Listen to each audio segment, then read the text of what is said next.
This is Mark Pawlikowski, and welcome to the TechMates podcast, where my partner Henrik and I explore how Kiwi and Aussie founders are reshaping the future and what sets them apart. Henrik and I have been part of successful companies in Silicon Valley and Europe, and now bring that expertise to partner with entrepreneurs in Australasia. By sharing the personal stories of successful Kiwi and Aussie founders and how they got here, we hope to inspire you to dream big. This is TechMates, bringing an outsider's perspective to the stories of those daring to disrupt down under. Let's dive in. Okay, here's the thing. You need to be able to generate very strong magnetic fields, and you need to be able to maintain them. And in this world, there are two ways to generate a magnetic field.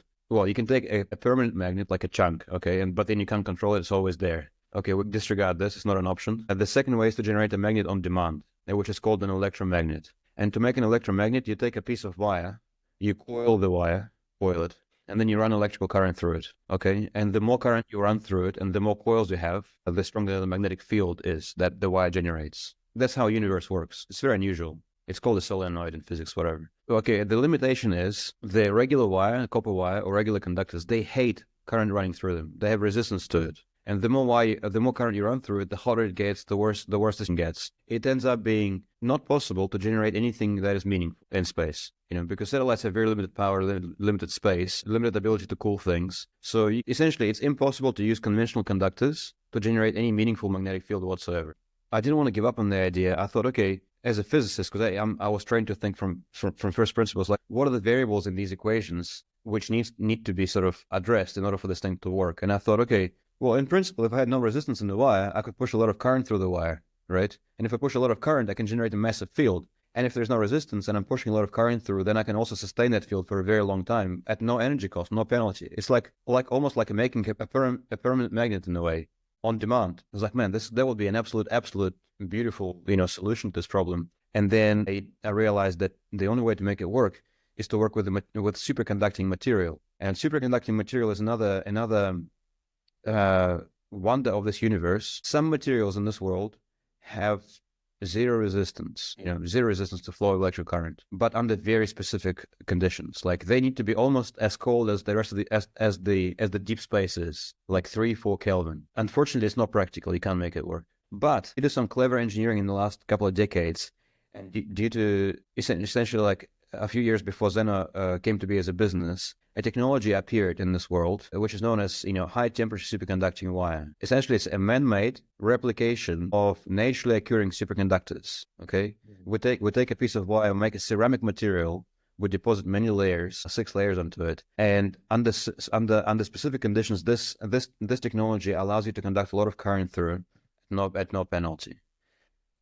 It still is, still requires, low temperatures, even though it's called a high temperature superconductor. It's only high temperature compared to the absolute zero of this world. Yeah, but essentially, if you can achieve like negative 200 Celsius approximately, you can use these materials and you can make magnets out of them, and you can energize these magnets in unusual ways to make them more efficient. But essentially, the engineering design closed, and I closed that engineering design while at the University of Auckland. What do you mean closed it? I realized that I can close the design. Like I can make a design that works with the materials that are available to me, with the technology that is available to me. I was like, hey, maybe like a little bit of improvement here and there, and it will be absolutely like perfection, So I went to, I started asking people around, like professors, hey guys, I have this idea. It may work commercially. Like if this works commercially, like we can actually like add a lot of value to the industry. Then in the short term, we can add a lot of value to the industry. But in the long term, it's a massive, like revolutionary sort of paradigm shift for how we do things in space. And it's one of those like primitives on which you can build the industry for centuries to come. And so,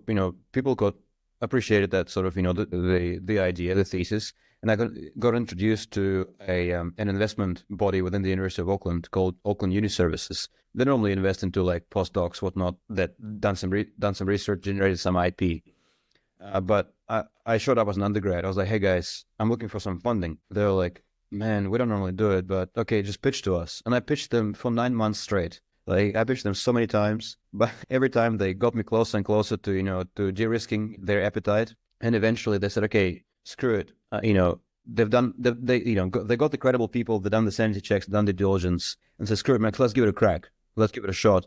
Here's like $100,000. Go and test the fundamental sort of enabling concepts of this technology, which is, can you make it work in the environment of space? Can you make this electromagnet in the space environment? And we tested it and it worked. Like, we got 100 grand and it worked. And so they funded us another couple of times. Like I got another a few $100,000 from them, and then New Zealand government invested, and then VCs invested, and the rest is history.